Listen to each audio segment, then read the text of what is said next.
Good evening, everyone. Want to say welcome for this important discussion. Hopefully you had a chance to view or screen the film a little while ago. Very, very informative, very evocative, but more importantly, it should spur us to action. My name is Councilmember Casey Thomas. It is my pleasure to host this very important panel discussion. We were hoping to host this live and in person at my friend Dr. George Mason's church. However, there was another plan, and so fortunately, we've been able to have so many more of my great friends who are scholars, but more importantly, who are passionate about this important topic, redlining. Many people are not even familiar with redlining, so tonight, not only are we going to talk about what redlining is, we're going to talk about the impacts of redlining, the role that government played in redlining, but most importantly, what we can do going forward to eliminate redlining, reverse the red line, and make it possible for everyone to benefit economically. So without further ado, I'm going to turn it over to our moderator. Many of you know her. She is Associate Director of the Research Institute at University at Dallas. She's been very involved in many different issues and very passionate about this. So without further ado, our moderator for tonight, who's going to introduce our panelists and lead our discussion, is Sara Mccurry. Sara, thank you for being with us tonight. Thank you for moderating. Yes, thank you for having me. It's wonderful to see everyone this evening. I'm glad that we're having this really timely discussion. Again, my name is Sara Mokuria. I'm the Associate Director at the Institute for Urban Policy Research at UTD. I'm also the co-founder of Mothers Against Police Brutality, born and raised here in Dallas and happy to call it home. So let's start with Pastor Danielle Ayers. Will you please introduce yourself and then throw it to the next person for introduction? Sure. Good evening. I'm Danielle Ayers, and I currently have the privilege to serve as Dr. Haynes, pastor of Justice at Friendship West Baptist Church. So I will throw it to Dr. Haynes. And I'm Frederick Douglas Haynes, senior pastor of Friendship West here in Dallas. And I'll throw it to George Mason. Thank you, brother. George Mason. I'm senior pastor of Wilshire Baptist Church in Dallas, and I'm also the founder and president of a group called Faith Commons. Let's see, Michael. Good evening. Name is Michael Waters, lead pastor of Abundant Life AME Church. Also have the privilege of serving adjunct capacity at Southern Methodist University, my alma mater. Throw it to Liz. Liz, you're muted. Thank you, Pastor Waters. I am not a pastor. My name is Liz Cedillo-Pereira, but I'm honored to be among them this evening. I serve as the Chief of Equity and Inclusion for the City of Dallas. I too am a homegirl from the City of Dallas, born and raised, and happy and honored to be in service at our city. So thank you to Councilman Thomas for inviting me this evening. All right, thank you. So what we're gonna do is, I thought that we could have a bit of an organic conversation for about 30 minutes and then take some questions from the audience. If the audience doesn't have any questions, I have plenty, so not to worry. But I look forward to us having a really great conversation. So the film is short, but full of a lot of really important information, and it really offers a reframing of issues that for so long people thought redlining was de facto, that it just happened almost as a natural phenomenon. People just don't want to be around each other, right? Many of us know that that is not the case, but now sociology and other disciplines have caught up, and now we actually have things like this film that point to the very deliberate practices through policy and laws that created the situations that we have.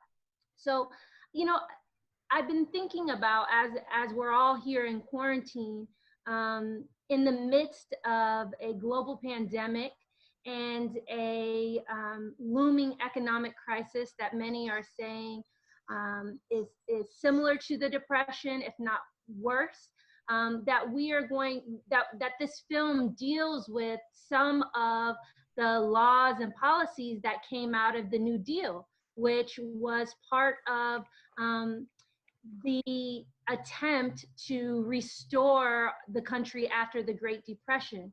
And so I think that that's an important context to lay, because we are talking about decades long impact from policies that were enacted then. So I want us to keep that in our mind as we think about what are the types of policies and laws that are going into effect now.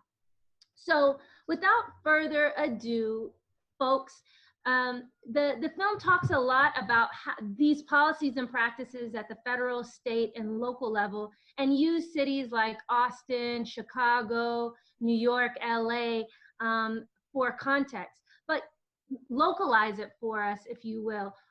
How were these policies implemented here in Dallas? And it's open to anyone, so hopefully you'll just jump in and I don't have to call on you like third grade teacher, but hopefully most of you will jump in. Well, I can start if you like, Sarah. So my background is in law.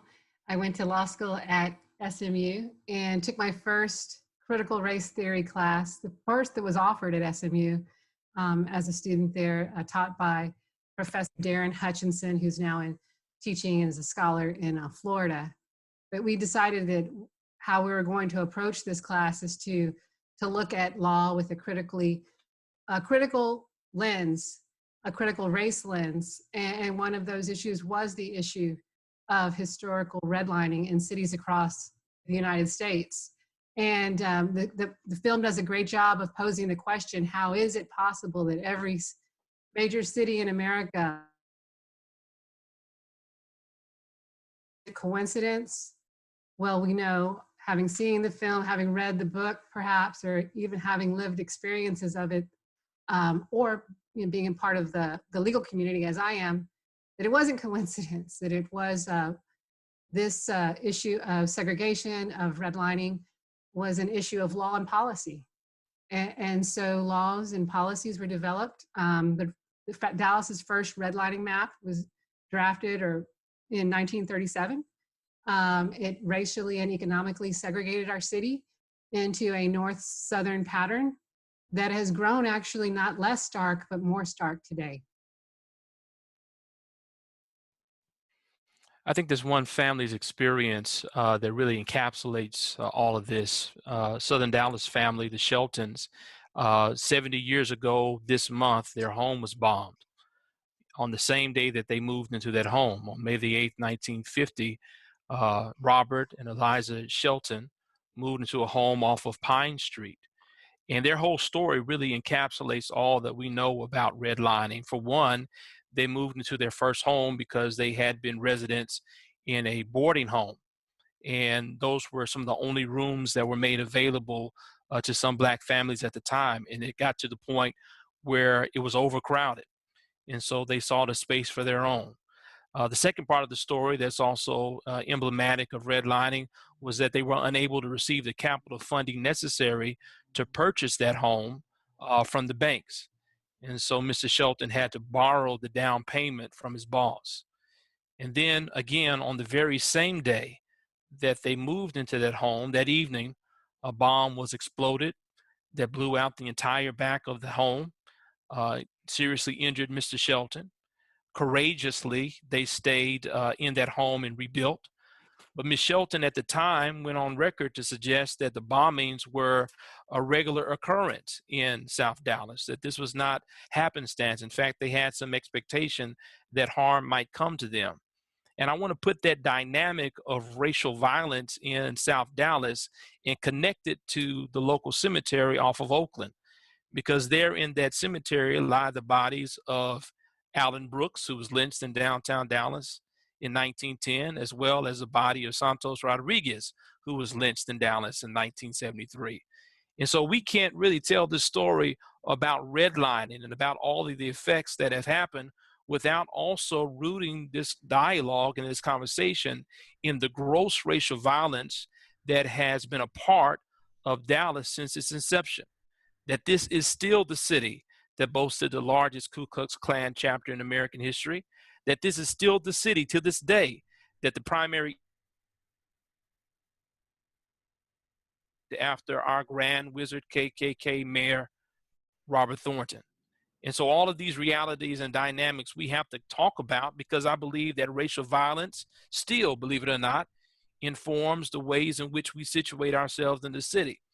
I would even connect that all the way to the Botham Jean tragedy, where you have a new community unfolding in the Cedars, and you have new developments that are there. You have a young Black man who's a professional whose life is taken in this new development. And I think that there are still ways in which racial violence or violence that can be perceived in a racialized way is still enforcing the ways and the barriers by which we determine where we can and cannot live. And I appreciate you bringing up that connection to state-sanctioned violence. And, you know, it's interesting when you talk about the bombings that were happening in South Dallas. That was one of the only times that the Black community asked for the state troopers to come to Dallas to protect them from the bombings, and they refused to come. And so I find it very interesting, that history of who do the police work for? What is their purpose and role in our community? And the film really talks about how state-sanctioned violence and the police force were used as a tool to continue this racial segregation. I know, Pastor Haynes, you've worked a lot around state-sanctioned violence. Do you want to make any comments about that? Well, and again, I appreciate both you and Pastor Waters emphasizing that. It's very interesting that even that area of town known as Bonton, it was known as Bomb Town because of the bombs that were, again, utilized as means of social control. And so between 1929 and 1951, Bomb Town, now known as Bonton, was subjected to that kind of violence. And the sad reality is that when we talk about the Klan, thank you, Pastor Waters, they were able to wear their hoods by night, but at the same time, they could wear the blue uniforms of police officers by day. And so again, that was a means of social control, and that means of social control played out in not only the violence, but also in the public policy that was violating the rights of people of today. It plays out today in the criminalizing of Black bodies. And so Black and brown people are automatically seen as criminal. That plays out today.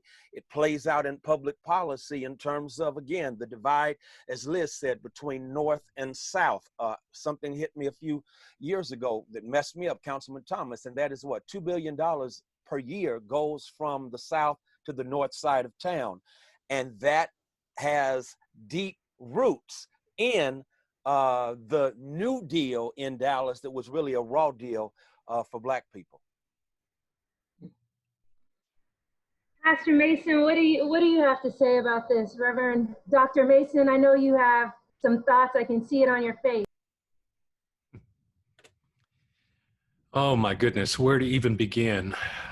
You know, when we bought the property where we are located right now, it was owned by Mr. Caruth, and we had to purchase that property from him. And when we saw the deeds were, clear that No Black person would be able to buy a home or have one sold to a Black person in that neighborhood. Now, obviously, those deed restrictions are illegal now and unenforceable, but many deeds in Dallas still have those provisions in them. They've never been really updated. They're just unenforceable. So, what happens is, we have this history of this sort of thing taking place, but we never have a reckoning of it. We never have this sense in which anyone ever says, we were just wrong.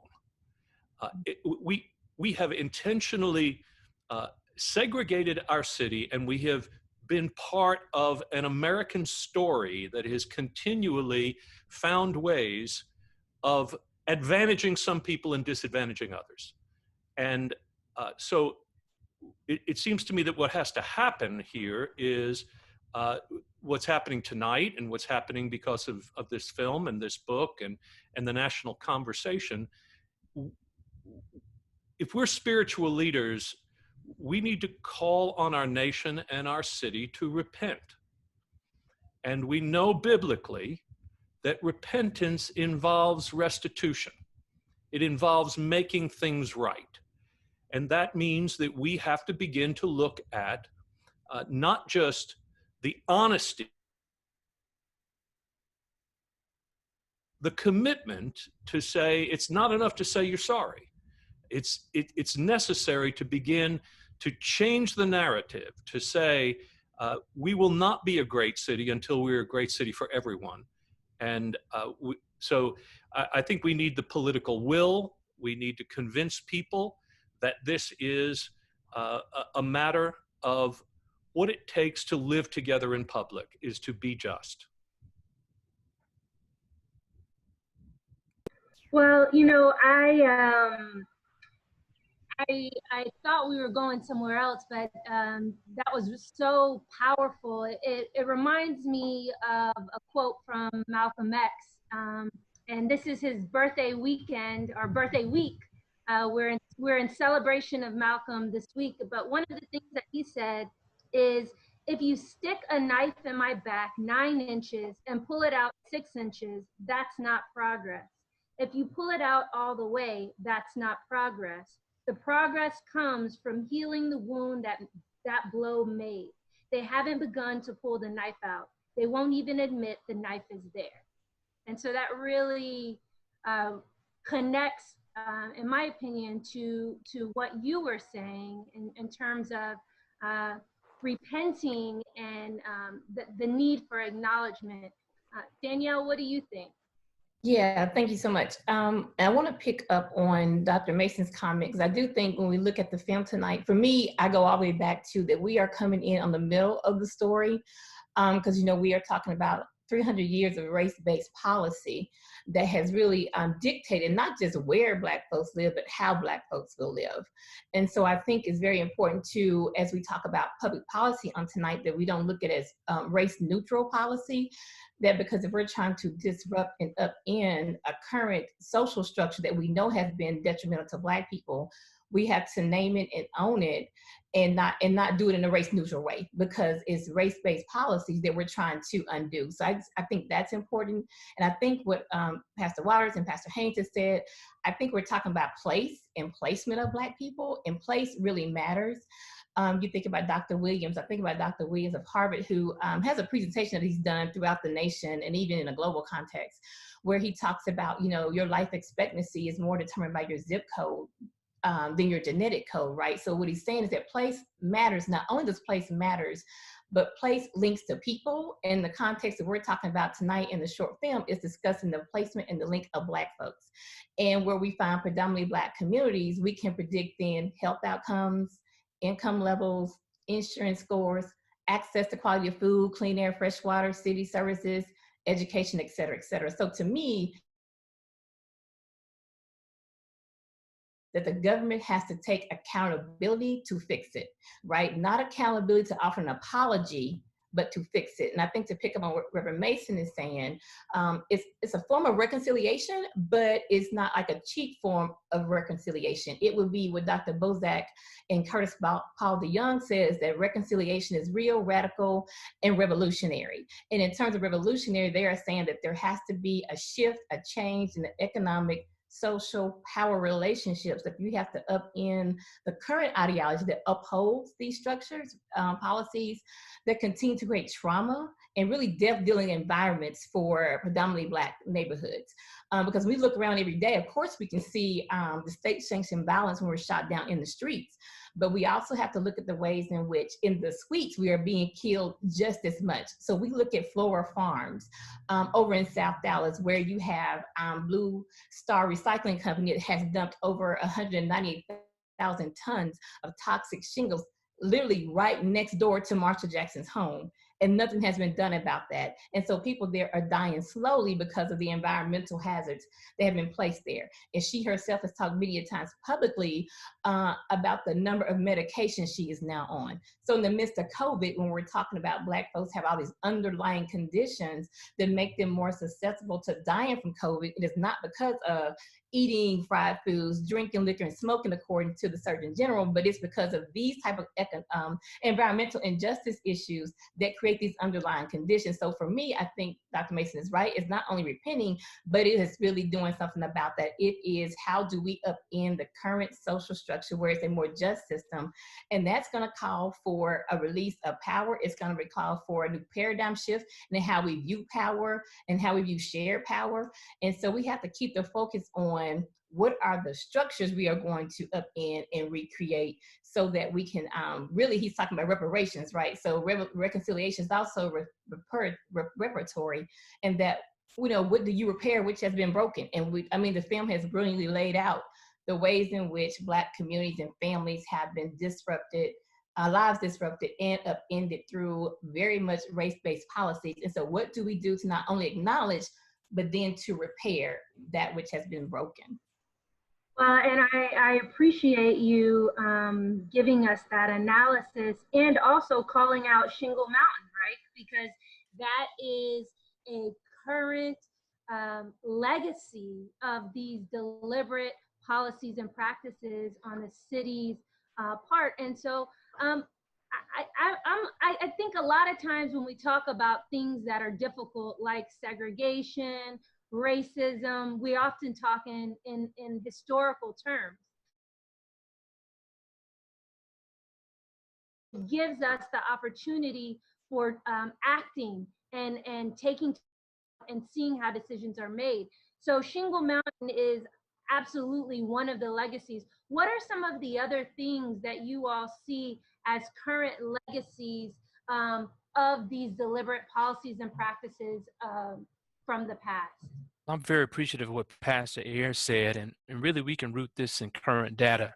The Urban Institute, their report in April of 2018 that named Dallas dead last among 274 American cities in terms of racial segregation and racial inequity. It literally does not get any worse than it does in the city of Dallas. Over the last 30 years, we have doubled our number of racialized communities of poverty, in which we also lead the nation. We fail only a couple of spots from number 1 in America as it relates to childhood poverty, now to number 3. And we can continue on in terms of the current impacts of this policy on our city and our county. Our county currently in the midst of the pandemic has the most uninsured workforce in all of America. And when you have all of these death-dealing realities intersecting with each other, it brings about a great deal of death. And this is before the pandemic, right? We've got to talk about the studies of life expectancy, that if you move from 75204 in Uptown to 75215 in South Dallas, you have a disparity there of over 20 years in less than a 5-mile distance from each other, right? So people in South Dallas have been dying for a long time.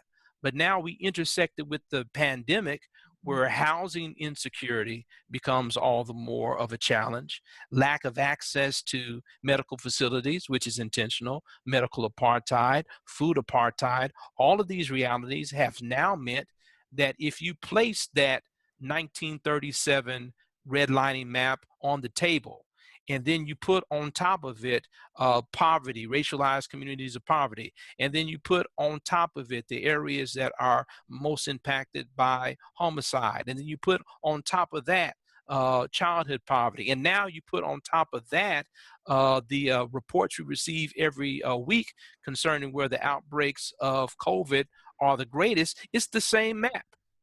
Right, it just intensifies itself generation after generation, and so I'm very appreciative of that we're not just looking, as it were, in the rearview mirror about policies that are behind us. We're talking about policies that continue to impact us today. And let's be very clear. We understand that 50 years removed from the Kerner Commission report that was put forth by the executive order of Lyndon Baines Johnson, that every has either been halted or reversed, including the aspect that redlining as a practice continues. It never stopped, right? So we're not talking about a former action that had an end. We're talking about legitimate claims and data that shows that redlining continues to function in municipalities all across America, which challenges us in this day as to what we're going to do about it.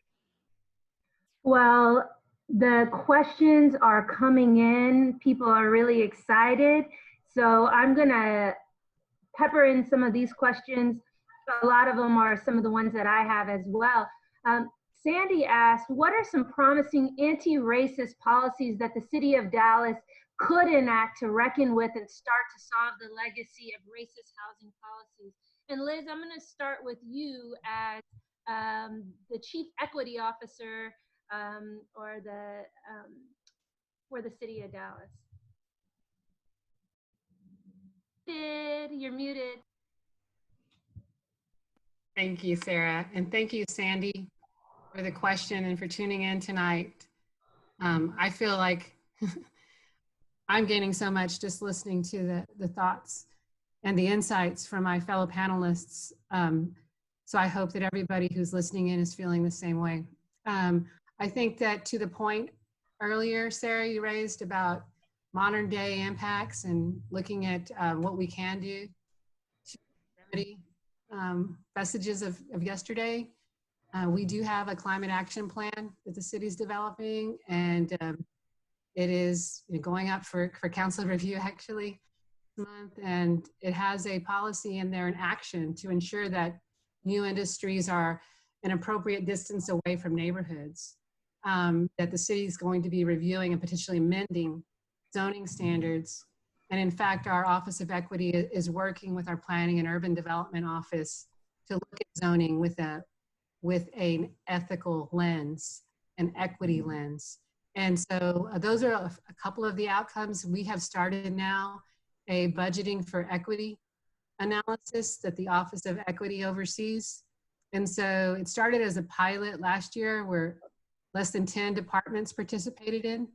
And now every department, every office is going through an analysis with the equity team to ensure that we're looking to see how these policies or programs that our departments oversee are impacting various communities. And so each department is then scored on a score sheet of like 1 to 5. And we're not saying that we're seeking perfection at this point, frankly, but we're seeking attempts to be aware of how our programs and how our decision-making impacts all of our residents in Dallas, especially the most vulnerable and those most impacted by policies that hindered our progress. So, when trying to create remedy, when making radical shifts in policy, it can be very difficult. Pastor Haynes, you know this from your work with the payday lending and the Confederate monuments and many of the other campaigns that you have participated in. What advice can you give to city officials, or what are your expectations from our city leadership in terms of pace in changing these policies and practices? Thank you. Here said in terms of race neutral, we did not get here because of race neutral policies. We are where we are because of race specific policies that disadvantaged some, Pastor Mason, and advantaged others. So if we're talking seriously about reparations, repairing what was broken, I love the metaphor you used from Malcolm X. We have to have now a tending to that wound. The brokenness, the wound has taken place in the Black community. So one of the things I'm immediately needing to hear is that Dallas is going to address Shingles Mountain. Shingles Mountain is a blatant, is blatant evidence of what? Environmental racism that contributes to a death-dealing policy, and it's affecting someone right now. Right. You're not serious about reconciliation, about healing, if you don't say, well, let's just deal with this right now. Let's go and remove Shingles Mountain, and in the repairing process, let's make sure that that sister, those communities that are adversely affected by Shingles Mountain, immediately have access to health care. Because I love what Pastor Waters said. He did not call it food deserts. Deserts are natural phenomenon. This is apartheid. These are man-made disadvantages that have taken place over a period of time. And so it's very important, as far as I'm concerned, that we engage in repairing what is broken, and we invest specifically in those areas where brokenness and wounding has occurred. And here's the thing that this country has yet to get, and I say it and I'm done, and that is every time we race specifically benefit those who have been broken, the whole nation benefits. And so in 1964, with the passage of the Civil Rights Bill, it basically put an end to legal racism in this country, but it opened up the doors for so many. The Voting Rights Bill of 1965, the 68 Housing Bill, all of those were specifically targeted to benefit a broken people, Black people in this country. But the good news is so many more benefited. And so I'm calling on Dallas to basically say, we have messed over, we've jacked around, we've screwed Black people for centuries in this city. And so we need to specifically invest in South Dallas without displacing the residents of South Dallas. We need to specifically invest damage too. And again, it's real easy. Let's go after Shingles Mountain right now. It's real easy. Let's ensure health care access to those who have been denied it and yet have been what? Poisoned by environmental racism. And let's invest in those communities. Let's give business startups to those communities that find themselves, again, having a hard time. I'm just saying, let's not be race neutral. Now is the time to start talking about what we are going to do for Black people who we have jacked for so long. And, let me jump in here, Sarah. Oh, yes, yeah, definitely. I was just going to say, though, Robert, I think that answered your question about what does repentance, restitution, justice look like in this context? How is the wound healed? So I think that just answered your question. Please, Dr. Mason. Well, so I appreciate Danielle's, Pastor Ayers' idea about not a race-neutral policy here, because we need to be, in the white community, we've got to learn that it's our duty to become anti-racist in our actions and in our attitudes. And in our city, in our public life, we have to do the same thing, which means investing in these communities that have been harmed previously by those policies. Now, one example of this in recent times is when the city council granted a $3 million tax abatement to Costco in North Dallas. My councilman here in Lakewood at the time, Mark Clayton, insisted that if we were going to make that decision, that we needed to have an equal amount of incentive given to a grocer to build a grocery store in South Dallas. So, okay, fine, that's in principle a proper thing to do. The problem is they couldn't find any supermarket, large grocery stores that would do so. And so the money lay on the table. Now, my point is, okay, you got a good start in this, but why let the creativity drop just because the business community that you were depending upon to pick up the ball didn't do so? You've got loads and loads of smaller convenience stores in South Dallas, and instead of giving $1 million or $3 million or whatever to incentivize some, you could break that up into 100 smaller grants to create tremendous opportunity in existing, the purpose of providing fresh produce and fresh vegetables and greater access. But instead, we just leave it at the point of, well, nobody took us up on it. Well, that's not enough,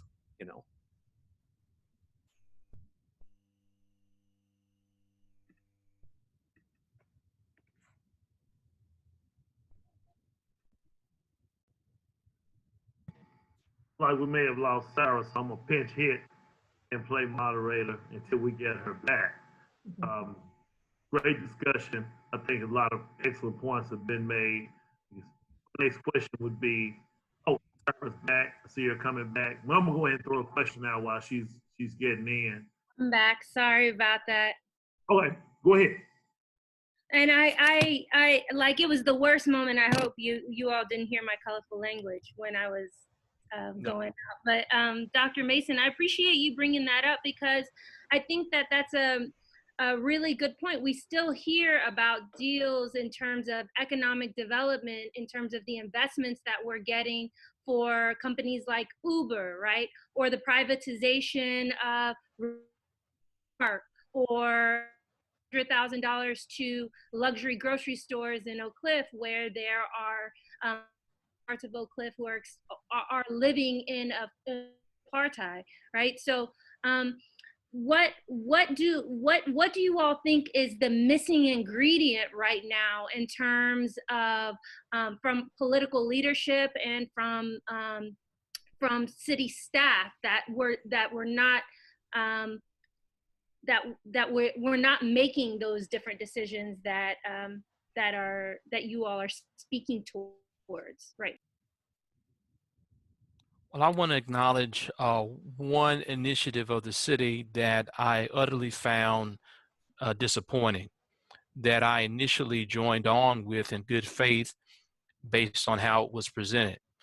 And that was the Grow South initiative, where many of us were invited to be a part of this reinvestment in Southern Dallas. The idea that the people of South and Southern Dallas are going to benefit by the redirection of funds. What ultimately happened was not Grow South, but Colonize South. That's what actually unfolded. That's what we saw. That many of the claims that were meant to show the progress of this policy was in fact gentrification, where populations were being removed as opposed to being invested in and lifted up. And so I do want to point that out, that there's sometimes things that municipalities do with a certain expressed intention, but what actually what was spoken. And so I very quickly and very gratefully got off of that advisory board as we saw that those aims were not being facilitated. And we got a little bit of a picture to your point, to Sara, that it wasn't being facilitated when it was very clear that the voices of the impacted people were not being listened to. right? And I think that is a great opportunity beyond just simply the policies in place, the role in which communities or persons indigenous to these areas have a role to speak to and to participate in the economic thrift that we want to bring to that area. Oftentimes, these ideas are brought forth, but we're just a pass through, and there's no true investment in the communities that are there to continue to build. Secondarily to that point, I mean, we're dealing with another issue in South Dallas in particular, which is how does a North Dallas white church purchase 9 acres for $200,000?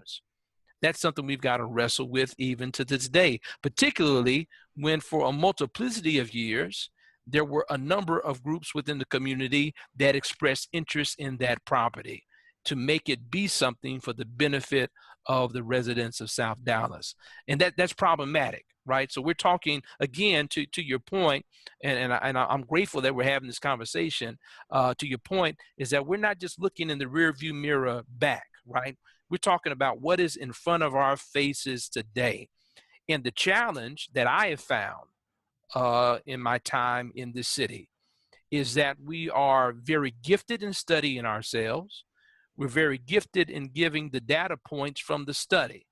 Where we continuously fail and fall short is taking the type of meaningful action that Pastor Mason, Pastor Ayers, Pastor Haynes have spoken about so clearly and eloquently tonight, the actions that actually repair the breach. And that's important. And my hope and prayer for our conversation today, again, is that this will actually mobilize change. Last year, a few of us took some flack as part of the Dallas Black Clergy Agenda as we gathered and issued a series of demands for the city of Dallas to actually bring about change. Thankfully, there were some things that happened that were important. Unfortunately, 2 of those things are now caught up in the courts. But this was real change, this idea of bringing earned paid sick leave to all Dallas residents. That's a part of repairing that breach. The idea, believe it or not, and I guess some people couldn't make the connections, but it's glaring to me now that we've had a Confederate monument that has lorded over every harmful action on the populations in Dallas since 1896, and it's still up, even though it was voted to come.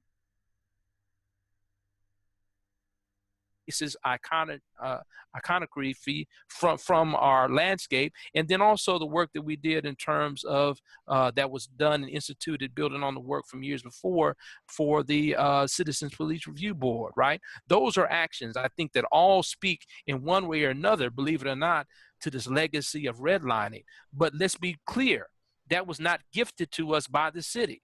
People had to protest. People had to have direct action. They had to keep showing up. It was not willfully granted, right? This was something that was seized by the people. So maybe that's still the path. And it'd be wonderful, even in our conversation today, thankful that it's being created and provided for us as a city. But it would be wonderful, it would be in good faith if the city simply enacted these policies of its own goodwill. But what history has told us over and over again is that the people must have the courage to make the consistent demands.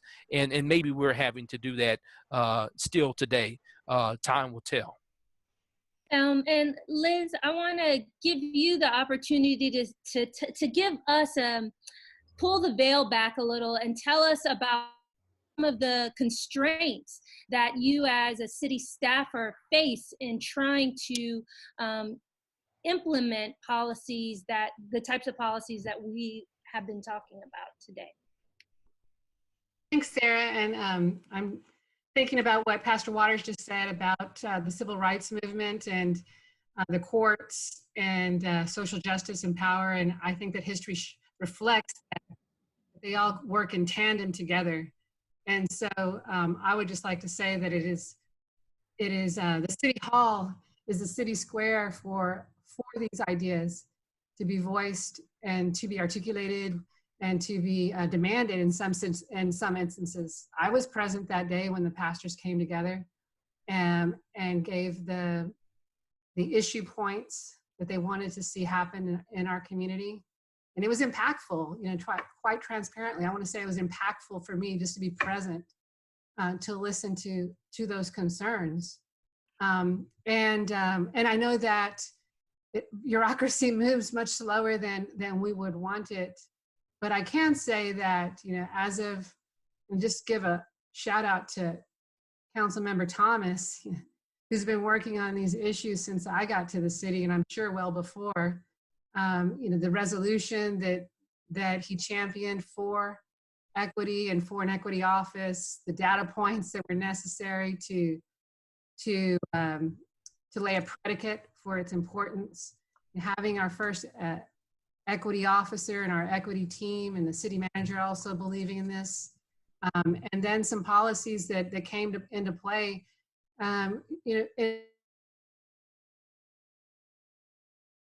Since we're in this moment, and remember Thomas, overseeing the economic recovery ad hoc committee that the mayor established, and overseeing these business continuity funds with a special emphasis on those businesses that are serving historically underserved communities. Special emphasis on people who really need or impacted by COVID-19 because of economic distress, because they are essential workers, and providing rental assistance. And so those are just two things. And I know he says, Mr. Thomas says, recovery happens with equity in mind. And I think that moving forward, at least we're laying a paradigm for how we can collectively think about what does it take to ensure that not only, as Pastor Waters said, have these good intentions or these data points, but get beyond that to see direct outcomes come to fruition. Let me jump in and say that I think this is such an important point, and that is that we have got to change our view of government and view it as the proper mechanism by which we make decisions and live together. In the white community, it's almost like our view of government is always suspect. It's as if government is, the first responsibility of government is to do no harm, rather than to do some good. What we need government to do is to be that place where we gather, Liz, as you said, as this city square, this conversation that we have about what our life should be like together. And we need to trust it. Now, look, I'm gonna be pretty frank here and say almost every leader of our city right now is African American, of almost every one of our major positions. And in the white community, I think there tends to be an attitude of, well, look there, we've arrived, right? But that doesn't mean that we have a respect and a commitment to their being able to advocate for the good of the whole city, and including the African American community. They almost have to prove that they're not going to do so in order to continue to receive sort of the support of the white community, and that has to change. I mean, look, we've got to have more positive action from our government itself, and begin to view this as the remedy, because the white community tends to think that all the problems are solved in the private too much to stay out of the private sector. The private sector will either generate the business that will increase the tax base, or then they'll turn around and do charitable work in areas that is underserved. We need less charity and we need more justice. And we need to realize that if we will build wealth in the African American community, in the minority communities, then we don't have to worry about protecting it or of getting charity to come into these places. The truth of the matter is we are missing a great economic opportunity here. If there is wealth being built in the African American community, that's going to contribute tremendously to everyone's well-being. But when the net worth of African Americans in this country is only 10% of the average of white folk, that is a systemic result of deliberate means. It is not about the character of Black people versus white. So I'm sorry, really fast. I think that that's a really important point. And I think, you know, a lot of our interventions have been around desegregating and focusing on separation. We just need people to be around each other, but we've never did the policies that attack subordination. And so even when, as you said, Dr. Mason, we have leadership that is Black or brown, you still find the level of subordination as part of that leadership model, and we haven't moved past that. And Danielle, I want to allow you to get in there. I'm just watching the time. Okay. We have a lot of questions that are left, but this is what I'm going to do. Sara with an H asked everybody information who's on the call. So hopefully, Councilmember Thomas, if people are willing to share their email or ways to contact, you can read these questions. And then what I'm going to do, we're going to start with Danielle, and I want to just give everybody a quick last word before we get off. So the questions, if you can hear me, Jay asked, what best practices of successful redevelopment projects has the city looked into? Jerry asked, what are the names of the stores who refuse to invest? Robert asked, if we're talking about redlining, why are we as a city not talking about restoring our African-American historic districts? I know, I forget the name of the person earlier who asked, what are neighborhoods they love? And Liz was talking about that anti-eviction work, and I want to just shout out the Texas Tenants Union, who worked with Councilmember Bazaldua to make sure that was pushed through. So advocacy, as Dr. Waters mentioned earlier, is always a key ingredient to making our government work, as Dr. Mason had pushed. So without further ado, Danielle, the floor is yours. So thank you. I'll be quick because I wanted to pick back up on what Dr. Mason is saying as my final words and thoughts. I think it is critical that one of the things what he's saying is that we have to challenge our assumptions about how we see the function and role of government. And I think if you view the film, it's clear that the government has to be a part in repairing what has been broken, because they were very instrumental in creating that problem, which lends itself to just because we have people in positions of leadership does not translate into progress, because we're talking about things that are, this is institutionalized, which means it doesn't matter who sits in the seat, right? That's why we're talking about the structures. I think that's important, not to look at, allow people to use people and faces as a sign of progress. Then I want to go to what he also talked about. We look at home ownership in Dallas, because Rothstein points out is the danger, right, that took place in these race-based housing policies is that wealth building, Blacks were precluded from building wealth from home ownership. And so in Dallas, if you look at the 2019 Dallas Equity Indicator Report, 56% of home owners are white folks and only 24% are Black. So I want to really think about what are we going to do in terms of real race-specific policies to bridge that gap, which is lower than the national average. What are we going to do to bridge that gap so that Black folks can begin to gain equity in their homes, as well as build generational wealth? Because the film laid out what happens when you don't have access to generational wealth. So I just think that should, now Liz can probably speak to that. I know that the current housing policy has several things around dealing with home ownership, and that may be something she can speak to, but that's what I would like to just say. Challenge our assumptions about how we view the function role of government. Do not look at people in positions as a sign of progress. You have to deal with the institution because it's institutionalized. And thirdly, we have to deal with this wealth gap that's created by the lack of home ownership for African American people. Thank you. Will you pass the speaking mic to the next person? Sure, Dr. Waters. Again, it's been my great honor to be with you tonight. Thank you for your moderation, Sara, and thank you, Councilmember Thomas, for your leadership in creating this opportunity. I am commending you in this vision of pressing us forward, even as we seek to hold our city accountable. My prayer is that more of your colleagues will rally to your side to bring about the equitable city that we need. closest to our empowerment center in South Dallas, named after America's greatest American, Martin Luther King Jr., has a third of his students who are unhoused. A third of all the students at the Martin Luther King Jr. Learning Center, elementary school, are unhoused. I believe we know the greatness of a city by how we care for the vulnerable and how we care for our children.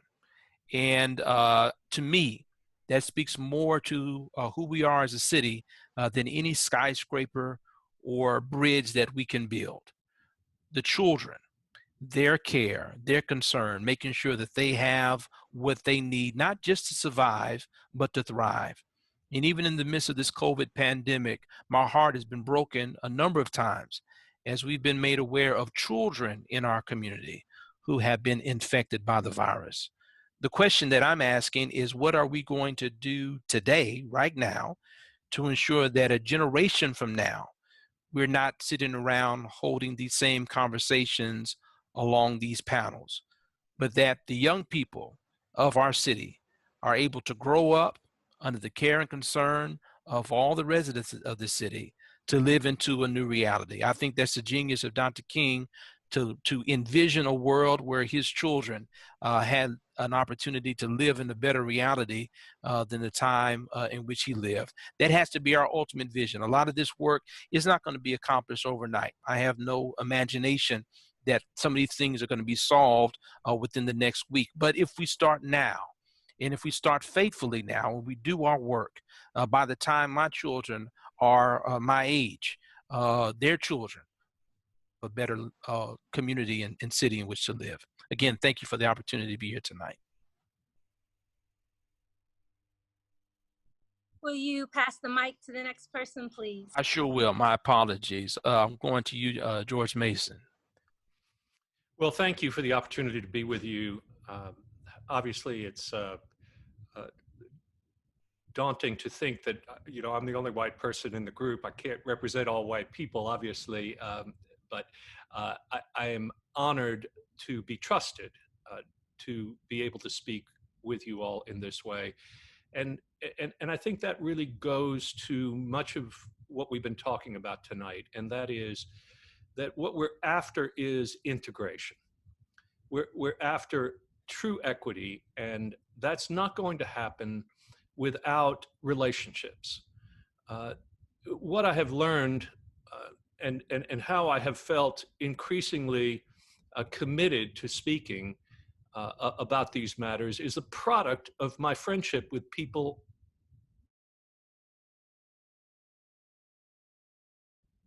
taught me, who have helped me to understand what I could not have understood on my own in my own world. By listening, by reading, by being present with them, they have changed me. And I believe God has changed me through them. I have a long way to go. All of us have work to do in this, but our city will not be what it needs to be if we stay in our racial silos. We cannot remain where we are and make progress. We can't do it from afar. We've got to do it together, and we've got to do it up close.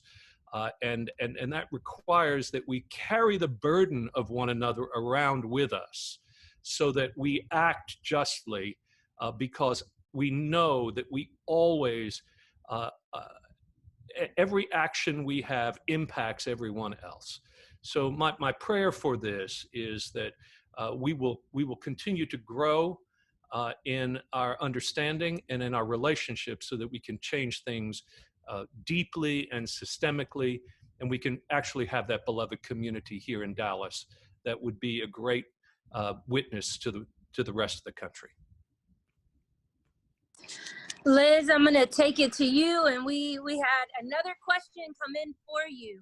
Are there specific grants for people of color owned businesses in the southern sector to fill in some of those gaps that have been created?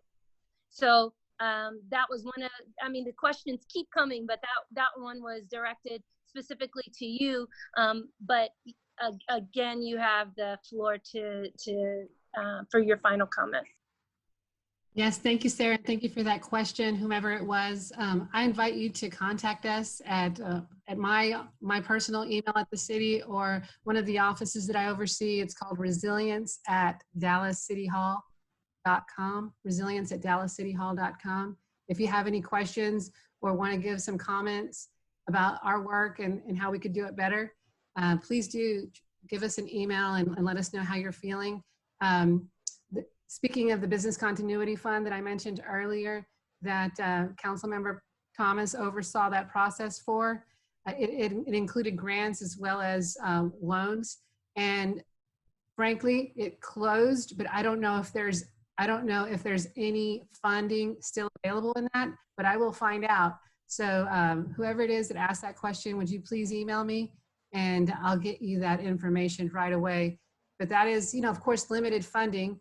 And the need is so great, especially now. So we're working very hard to figure out how do we work with philanthropy, our community, our faith-based community, private sector, to figure out how do we establish some resiliency funding. And so I also invite you all to follow the Workforce Education Equity Committee. We meet monthly. It's chaired by Councilmember Thomas. And next week we're meeting on Thursday at 9 a.m.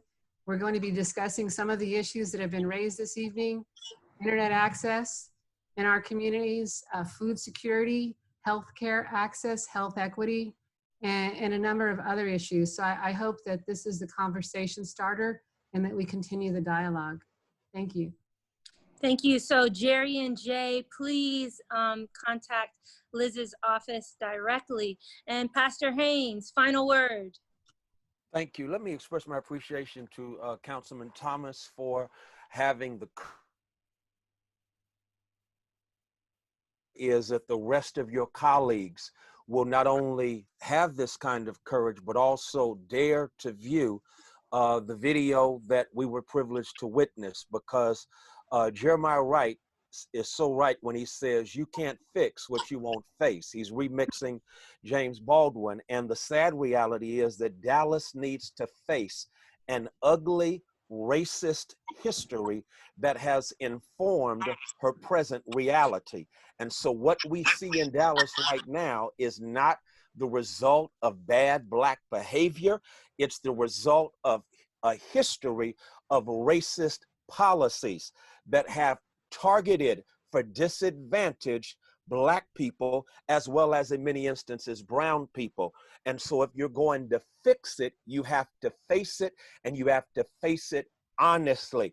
And the sad reality about Dallas is that Dallas does a good job of lifting up an image in order to make sure that we still get businesses that move here. But if Dallas wants to be whole, Dallas has to face it in order to fix it. And what we must face is that ugly history and the current manifestations and realities that are rooted in such an ugly history. And then I'll quote Dr. Wright one more time. He said that if you have a cake that comes out of the oven and you forgot to put the sugar in the cake has been constituted wrong. You can't pour sugar on top of the cake and expect the cake to all of a sudden taste better. And so when we look at Black faces in high places in Dallas, they are the sugar on top of a cake that has not been constituted and structured appropriately. And so before we blame the Black faces, let's keep it real about the fact that the cake was constituted wrong. And so until we reconstitute the cake, which is the structure, the systems that help to uplift and uphold what exists right now, and then again, thank you, George Mason, invest, repair, engage in reparations, specifically targeting those communities that have been broken by centuries of racist policies, as well as structured violence that has been state sponsored. All of that can only be repaired when the structure is redone. We got to rebake Dallas. That's all I'm saying. Rebake Dallas and then invest in the communities that you have messed over. Well, this has been powerful, and it feels like just the appetizer, the iceberg of this conversation,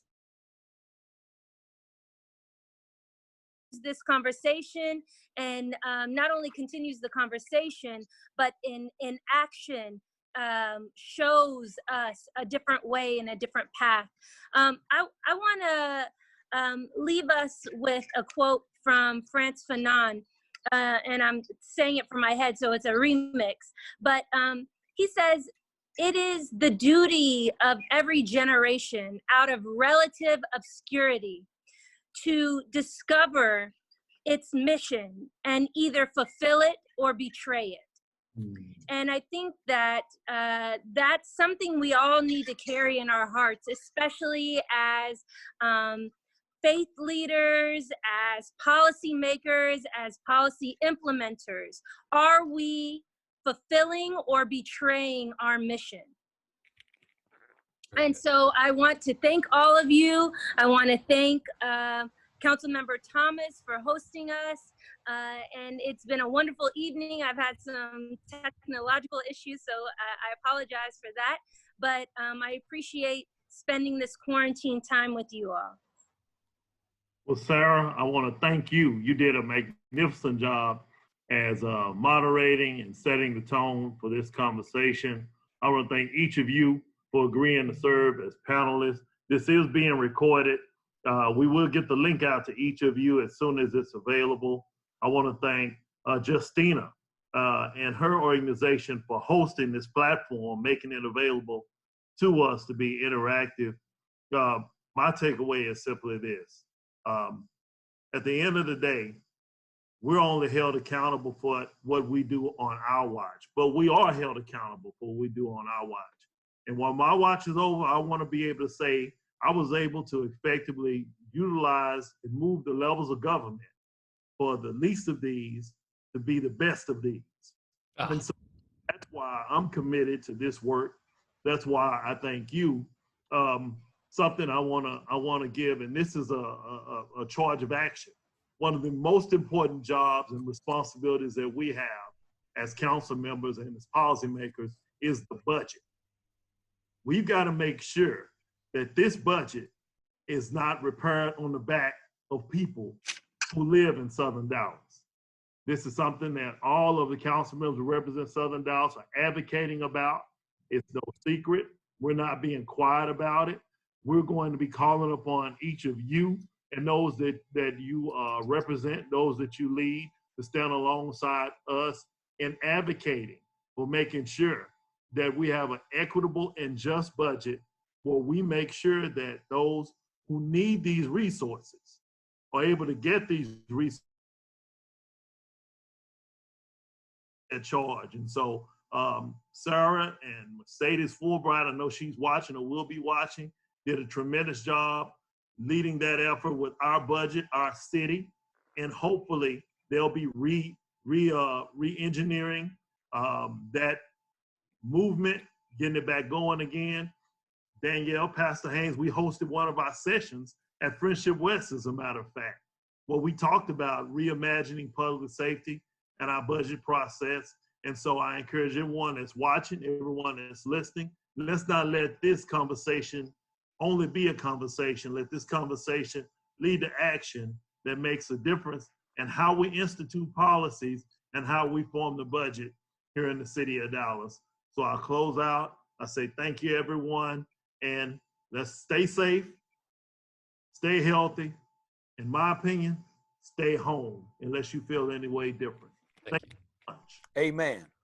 All right. Thank you. Thank you. Thank you, Sara. Thank you, everyone.